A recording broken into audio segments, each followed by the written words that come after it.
வணக்கம். இந்த வீடியோவில் என்ன பேச போகிறோம் அப்படின்னா, பிக் பாஸ் சீசன் 8 உடைய அப்டேட்டுகள் தொடர்ந்து வந்துக்கிட்டே இருக்குது. அதை தாண்டி இப்போ விஜய் டிவியில் பிரியங்கா மணிமேகலை இஷ்யூ வந்து ரொம்ப பெரிய அளவில் பேசப்பட்டுக்கிட்டு இருக்கு.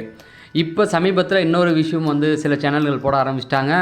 நம்முடைய மணிமேகலை வந்து பிக் பாஸ்க்குள்ளே வரப்போகிறாங்க அப்படிங்கிற மாதிரியான செய்திகள் போட்டுக்கிட்டு இருக்காங்க. என்னடா இது புதுசாக நம்ம லிஸ்ட்லேயே இல்லையே அப்படின்னு சொல்லி கொஞ்சம் ரிசர்ச் பண்ணி பார்த்தோம். அந்த விஷயங்கள் என்னென்ன அப்படிங்கிறது தான் இந்த வீடியோவில் நம்ம டிஸ்கஸ் பண்ண போகிறோம். நான் ஏற்கனவே சொன்ன மாதிரி நம்ம சேனலில் வந்து இப்போ தான் தொடங்கியிருக்கோன்னு நினைக்க வேண்டாம். லாஸ்ட் டைம் வந்து சீசன் 7 ஃபுல்லாகவே டவுன் பஸ் அப்படிங்கிற பேரில் நம்ம சேனல் வந்து ரிவ்யூ பண்ணிகிட்டு இருந்தோம். சில பிரச்சனையினால் அதை தொடர முடியல. அதனால் கண்டிப்பாக இந்த சேனலுக்கு உங்களுடைய ஆதரவு தாங்க. கண்டிப்பாக நம்முடைய ரிவ்யூ வந்து 100% ஆனஸ்ட்டாக இருக்கும் அப்படிங்கிறது தான். சரி, இப்போ வாங்க நம்ம வீடியோக்குள்ளே போகலாம். ப்ரோமோவுக்கு அப்புறமேட்டுக்கு எல்லா யூடியூப் சேனலும் செத்து போயிருந்த மூச்சு பேச்சு இல்லாமல் இருந்த எல்லா யூடியூப் சேனலுக்கும் உயிர் வந்துருச்சு. எல்லாரும் தினைக்கும் வீடியோ போட ஆரம்பிச்சிட்டாங்க அப்படிங்கிறது தான். அதில் என்ன அப்படின்னா, ஒவ்வொரு நாளும் ஒவ்வொரு சேனல்லையும் ஒவ்வொரு லிஸ்ட்டு கொடுக்குறாங்க. ஏன்னா அப்படின்னா, இன்றைக்கி இவங்க தான் வரப்போகிறாங்க, இவங்க தான் கன்ஃபார்ம் அப்படின்னு சொல்லி 22 பேர் வர வேண்டிய இடத்துல 10 பேரை போடுறாங்க. அதுக்கப்புறம் 10 பேரை போட்டு விட்டு அடுத்த நாள் பார்த்தா அவனோட இன்னொரு 10 லிஸ்ட்டை கொடுக்குறானுங்க. நேற்று போட்டது உண்மை இல்லை, இப்போ போடுறது தான் கடைசி. இன்றைக்கி வரப்போகிறவங்க தான் வந்து ரொம்ப கன்ஃபார்மான லிஸ்ட். இந்த 10 பேர் தான் கண்டிப்பாக உள்ளே வரப்போகிறாங்க அப்படின்னு ஒரு லிஸ்ட்டை போடுறாங்க. ஒரு 10 நாளாகவே வீடியோ போடுறாங்க. கிட்டத்தட்ட 100 பேர் அவனோலே வந்து அடையாளம் காட்டியிருப்பாங்க அப்படின்னு நானே நினைக்கிறேன். இது எதுக்கு சொல்கிறேன் அப்படின்னா, வழக்கமாக நீங்கள் வந்து ஒரு பிக் பாஸ் ஷோ ஆரம்பித்தா இந்த மாதிரி நிறையா பண்ணுவாங்க. ஆனால் கடைசியாக பார்த்தோம்னா இவனை சொல்கிற லிஸ்ட்லேருந்து ஒருத்தவனோ 2 பேர் தான் உள்ளே போவாங்க. அந்த அளவுக்கு வந்து வதந்திகள் நிறையா பரவ ஆரம்பிக்கும் அப்படிங்கிறது தான். அப்படி ஒரு வதந்தி இப்போ சுற்றிக்கிட்டு இருக்குது. நம்முடைய மணிமேகலை எல்லாருக்குமே தெரியும். பிரியங்கா மணிமேகலை இப்போ தாறுமாறாக அடிச்சுக்கிட்டு நிற்கிறாங்க. ஸோ மணிமேகலை வந்து பிரியங்காவை வெளுத்து எடுத்துட்டாங்க. அதாவது அசிங்கமாக திட்டல, அதுக்கு பதிலாக ரொம்ப கேவலமான ஒரு வார்த்தையை சொல்லிட்டாங்க. வயிற்று பொழப்புக்காக அதை பண்ணிக்கிட்டு இருக்கான், வயிற்று பொழப்பு தான், இதை விட்டால் அவளுக்கு வேறு ஷோ கிடையவே கிடையாது, அதனால தான் இந்த மாதிரியான வேலைகள். ஆனால் எனக்கு அப்படி கிடையாது அப்படிங்கிற மாதிரி அளவுக்கு ஓப்பனாகவே சொல்லிட்டாங்க. அவங்களுக்கு வேறு சான்ஸ் கிடையாது, வெளியில் போய் வேறு வேலை பார்க்க முடியாது, வேறு யாரும் வாய்ப்பு தரமாட்டாங்க. அதனால் அவங்க இங்கே வளர்ந்து வரவங்கள போட்டு தட்டி விட்டுக்கிட்டே இருக்காங்க அப்படிங்கிற அளவுக்கு இறங்கி அடிச்சிட்டாங்க. ஆனால் என்ன அப்படின்னா, அவங்க வந்து இவங்கள மட்டும் இல்லை, தயாரிப்பு நிறுவனத்தையும் போட்டு அடிச்சிட்டாங்க. அவங்கள்ட்ட போய் சொன்னால், நீங்கள் பிரியங்கா மாதிரி ஆட்களை எதுக்காதீங்க அப்படின்னு சொல்கிறாங்க. பிரியங்கா என்ன அவ்வளோ பெரிய ஆளாக, அவங்களுக்கு நான் பயந்து வாழணும் அப்படிங்கிற அளவுக்கு மணிமேகலை வந்து அவங்களுடைய சொந்த யூடியூப் சேனல்லே வீடியோ போட்டாங்க.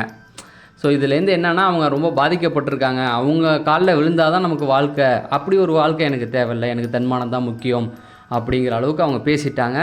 ஸோ அவங்க பேசிட்டு போனதுக்கப்புறம் இது என்ன ஆச்சு அப்படின்னா, நியூஸ் சேனல் வரைக்கும் பரவி எல்லாருமே வந்து இதை பற்றி பேச ஆரம்பிச்சிட்டாங்க. அதாவது பணத்தை விட எனக்கு தன்மானம் முக்கியம் அப்படிங்கிற அளவுக்கு அவங்க பேசிட்டாங்க. ஸோ இதுதான் வந்து எல்லாருக்குமே பிடிச்சிருக்கு. ஏன்னா அவங்க நினச்சிருந்தா அவங்க காலில் விழுந்து அப்படியே வாழ்ந்து ஒரு ஆங்கராக இருந்திருக்காங்க. நல்லா யோசிச்சு பாருங்கள், ஒரு ஷோவில் கோமாளியாக போய் அதுக்கப்புறமேட்டுக்கு அதே ஷோவில் ஆங்கராக வந்திருக்காங்க அப்படின்னா அவங்களுடைய உழைப்பு வந்து ரொம்ப அபரிவிதமானது தானே. அது பாராட்டுறதுக்கு தாங்க ஒரு விஷயம். ஏன்னா அவங்க ஃபஸ்ட்டு ஆங்கரிங் தான் பண்ணிகிட்டு இருந்தாங்க. அப்படிப்பட்டவங்க ஒரு கோமாளியாக நின்று அவங்க வந்த ஷோவில் எல்லாமே காமெடி ரொம்ப ஹைலைட்டாக இருக்கும். திருடி தின்றது, வேலை செய்ய சொன்னால் அவங்க ஒரு வேலை பண்ணுறது, இந்த மாதிரி நிறைய யோசித்து பண்ணுவாங்க. அது நமக்கு ஃபன்னியாகவே இருக்கும். அப்படி இருந்தவங்க தான் இந்த வாட்டி ஆங்கரிங்காக வந்து அவங்கள வந்து ரொம்ப அவமானப்படுத்தியிருக்காங்க. நீ வந்து ஓசி சம்பளம் வாங்குற, உனக்கு ஆங்கரிங் வரல அப்படின்னு. முதல்ல அந்த பொண்ணுக்கே ஒழுங்காக வராது, இருக்கிறவங்கள்ட்ட ஏதோ ஏட்டி புடி பேசி வாயை கொடுத்து அப்படியே ஓட்டிக்கிட்டு இருக்காங்கன்னு வச்சுக்கலாம். சரி, இதெல்லாம் பிடிக்காம தான் எனக்கு தயாரிப்பு நிறுவனம் சப்போர்ட் பண்ணல, அவங்கள அட்ஜஸ்ட் பண்ணுங்கன்னு சொல்லும்போது நான் அது வேணான்னு சொல்லிட்டு வந்துட்டேன்றாங்க. ஸோ அதுதான் எல்லாருக்கும் ரொம்ப பிடிச்சிருக்கு, எல்லாருமே பாராட்டிக்கிட்டு இருக்காங்க. இன்னும் நிறைய பாராட்டுகள், அவங்களுக்கு ஆதரவாக நிறைய பேர் வந்துக்கிட்டு இருக்காங்க அப்படிங்கிறது எல்லாருக்குமே தெரியும். இப்போ புதுசாக நம்ம சேனல்லாம் சும்மா விடுவாங்களா, யூடியூப்பர்லாம் திரும்ப ஒரு விஷயத்தை கிளப்பிட்டானுங்க. என்ன அப்படின்னா, அவங்க பிக் பாஸ்க்குள்ளே வரப்போகிறாங்க அப்படின்னு. அதனால தான் வந்து அவங்க பிக் பாஸ் இதை விட்டு, குக்கு வித் கோமாளியை விட்டு வெளில வந்தாங்க. இப்போ இனிமேல் பார்த்தீங்கன்னா பிக் பாஸ் டீமை வந்து அவங்கள அணுகிக்கிட்டு இருக்காங்க அப்படிங்கிற மாதிரி பேசிக்கிட்டு இருக்காங்க.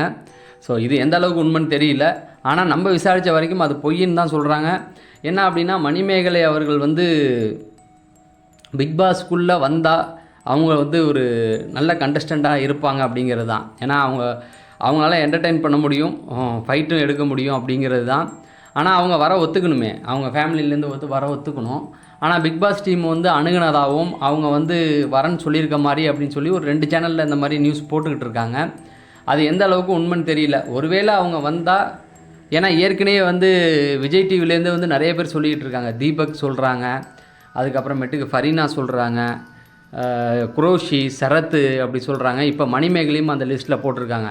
ஏன்னா விஜய் டிவிலேருந்தே ஒரு 5 பேர் லிஸ்ட்டு அவங்க வந்துட்டாவே பாக்கி 15 பேர் அதுவே ஒரு குரூப்பிசமாக ஆயிரும் அப்படிங்கிறது தான். விஜய் டிவி ப்ராடக்ட்லாம் ஒன்றா இருந்தாவே ஒரு குரூப்பிசம் உருவாயிரும்.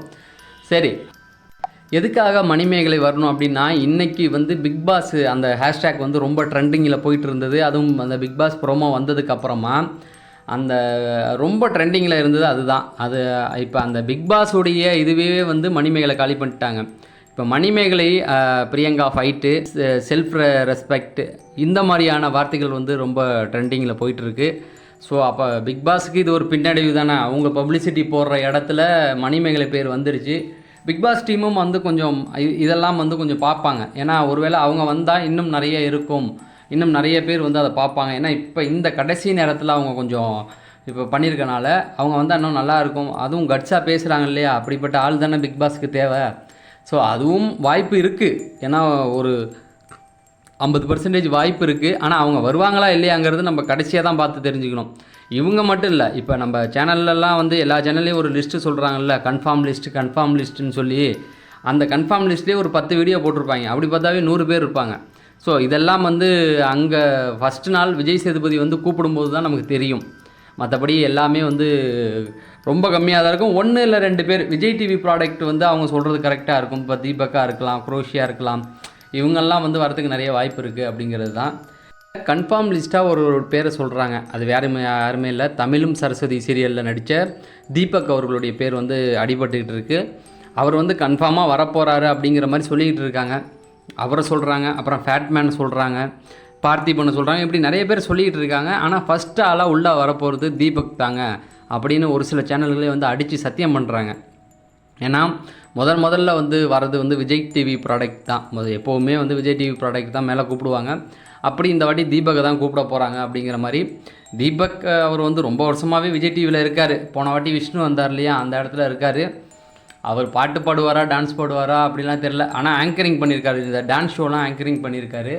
கொஞ்சம் மெமிக்ரி வரும் அப்படிங்கிறது தான். இதை தாண்டி இன்னும் ஒரு சில பேர்கள் வந்து சொல்லிகிட்டு இருக்காங்க, ஸ்ரீலங்காவிலேருந்து ஒருத்தர் வர போகிறாரு அப்படிங்கிறாங்க. ஒரு சில சேனல்கள் பார்த்திங்கன்னா பிரதீப் வர போகிறாரு. ஏன்னா பிரதீப் வந்து போன இதில் வந்து அவருக்கு வாய்ப்பு சரியாக கொடுக்கல, வாய்ப்பை வந்து தட்டி படிச்சுட்டாங்க. இப்போ விஜய் டிவியே ஒத்துக்கிறாங்க இல்லையா, அந்த ரெட் கார்டு தப்பு அப்படின்னு சொல்லி. இப்போ விஜய் சேதுபதிக்கிட்ட ஒரு சின்ன பையன் கேட்குறான்ல, எந்த தப்புக்கு என்ன கார்டு கொடுக்கணும் அப்படிங்கிறத நீங்கள் தெரிஞ்சுங்க, இல்லைனா நான் என்ன கேட்டு தெரிஞ்சுங்கிற அளவுக்கு சொல்கிறாங்கன்னா அப்போ கமல் சார் தப்பு பண்ணிட்டாரு, அப்போ பிரதீப்புக்கு நியாயம் கிடைக்கணும் அப்படின்னு சொல்லி பிரதீப்புக்கு வாய்ப்பு கொடுக்க போகிறாங்க அப்படிங்கிற மாதிரி சொல்கிறாங்க. இது இங்கே ஹிந்தியில் வந்து 17வது சீசனில் அப்படி ஒன்று நடந்தது. முதல் சீசனில் போனவரை அடுத்த சீசனில் 18 கூப்பிட்டா 16 போனவரை 17 சல்மான் கான் கூப்பிட்டா இருக்காரு அப்படின்னு. தமிழில் அது ஒத்து வருமா அப்படிங்கிறது தெரியல. ஒருவேளை பிரதீப் வந்தால் அவர் ஒரு அக்ரெசிவாக ஆடக்கூடியவர், அவருக்கு எய்த்தாப்பில் இருக்கவங்க பயப்படாமல் இருக்கணும், நிறைய விஷயங்கள் இருக்குது. பிரதீப் வந்தாலும் சந்தோஷம்தான். அடுத்து பார்த்தீங்கன்னா மாயா வரப்போகிறாங்க அப்படின்னு சொல்லி இன்றைக்கி ஒருத்தர் போட்டு உருட்டிக்கிட்டு இருக்காரு. இப்படி நாளுக்கு நாள் ஒரு லிஸ்ட்டு வருது. என்னை பொறுத்த வரைக்கும் மக்களே, நான் சொல்கிறது இதுதான். இந்த 8 சீசனில் நான் பார்த்து தெரிஞ்சுக்கிட்ட விஷயம். கடந்த 7 சீசனை பொறுத்த வரைக்கும் என்ன அப்படின்னா, இவங்க சொல்கிற எந்த லிஸ்ட்லேயுமே ஆள் உள்ளே வரப்போகிறது கிடையாது. குறைஞ்சது 1 இல்லை 2 பேர் தான் வருவாங்க. பாக்கி எல்லாமே விஜய் டிவி வந்து ரொம்ப சீக்ரெட்டாக தான் வச்சுருப்பாங்க. அன்னைக்கு விஜய் சேதுபதி கூப்பிடும்போது தான் நமக்கு தெரியும் அப்படிங்கிறது தான். நான் போன சீசன் வரைக்கும் கூட அதெல்லாம் பார்த்துட்டேன். நானே வந்து போன சீசனில் உருட்டியிருக்கேன்னா பார்த்துங்களேன், அதுக்கு மேலே என்ன சொல்கிறது. அதனால் இந்த சீசனில் நான் எதுவும் உருட்டலை, எல்லாத்தையுமே உண்மையை சொல்லி தான் போட்டுக்கிட்டு இருக்கேன். இது கன்ஃபார்ம் லிஸ்ட்டு கிடையாது, ஒரு 50% வாய்ப்பு இருக்குது அப்படிங்கிறது தான். நேற்று ஒரு வீடியோ போட்டிருந்தோம், அதுலேயும் அதான் சொல்லிகிட்டு இருந்தேன். ஸோ இது எல்லாத்தையும் தாண்டி மணிமேகலை வருவாங்க அப்படிங்கன்னா, மணிமேகலை வந்தால் ரொம்ப நல்லாயிருக்கும் அப்படிங்கிறது என்னுடைய கருத்து. நீங்கள் எத்தனை பேர் விரும்புகிறீங்க மணிமேகலை இந்த ஷோக்கு வரணும் அப்படின்னு? ஸோ அது உங்கள் கருத்து உங்கள் கமெண்ட் செக்ஷனில் சொல்லுங்கள். நம்ம அடுத்த வீடியோவில் சந்திப்போம். நன்றி, வணக்கம்.